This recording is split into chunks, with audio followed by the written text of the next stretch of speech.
की ओर जरा जानते हैं डू, डिड और डन से बनने वाले सेंटेंसेस। सबसे पहले हम इसका सबसे बेसिक मतलब समझ लेते हैं।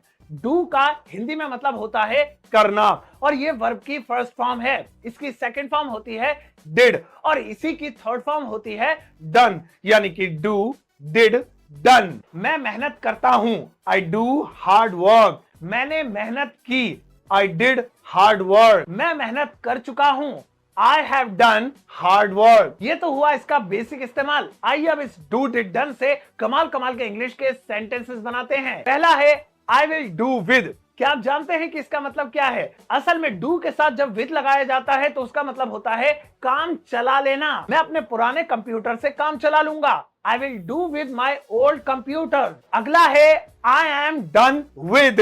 यहां पर done का इस्तेमाल with के साथ किया गया है और इस I am done with का हिंदी में मतलब है मैं ऊब गया हूं या मैं अब इस रिश्ते को खत्म करना चाहता हूं। मैं अपने पुराने मोबाइल से ऊब गया हूं। I'm done with my old mobile। दोस्तों अगर इस I am done with में से हम with को हटा दें तो ये रह जाएगा I am done। अब इसका मतलब कुछ और हो जाएगा। असल में इसके अब दो मतलब बन जाएंगे।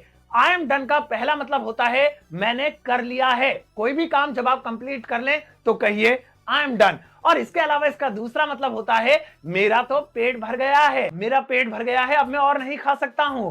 I am done, I can't eat anymore। अगला है I have done। इसका इस्तेमाल किसी काम को कंप्लीट करने के लिए किया जाएगा और इसका मतलब है मैंने पूरा कर लिया है। मैंने अपना होमवर्क पूरा कर लिया है।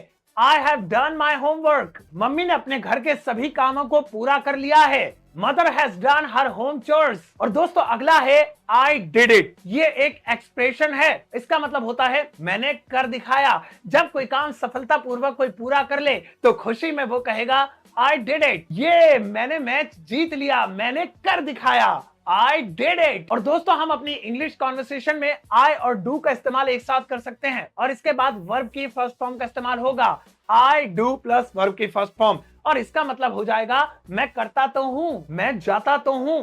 I do go। मैं अंग्रेजी सीखता तो हूं।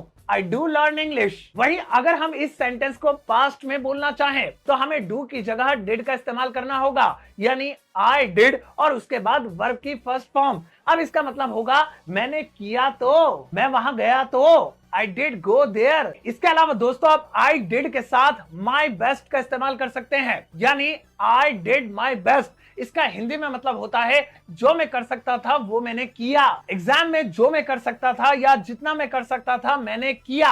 I did my best in the exams। मुझे तुमसे कोई शिकायत नहीं है, तुम जितना कर सकते थे